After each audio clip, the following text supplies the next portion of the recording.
Nagpapatuloy ang grupong Artsphere Gallery sa pagpapalaganap at pagsusulong ng sining at kultura nating mga Pilipino. Sa kanilang ika-4 na group exhibit, pinatunayan ng grupo na sa pagtutulungan ng mga alagad ng sining, mga negosyante at mga barangay, may tatampok ang mga talento at kasanayan ng mga visual artist na Pilipino.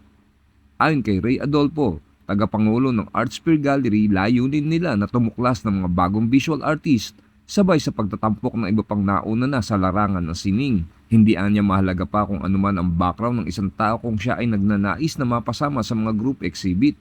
Ang importante ika ay ang passion ng isang individual na tahakin ang mundo ng visual arts. Iginit din ni Adolfo na sila ay nag-oorganisa ng mga group show hindi bilang isang hanap buhay bagkus ika, ito ay isang advokasya na nagnanais tumulong sa mga alagad ng sining. Ako si Chris Lucas nag-uulat para sa Sining Pilipinas.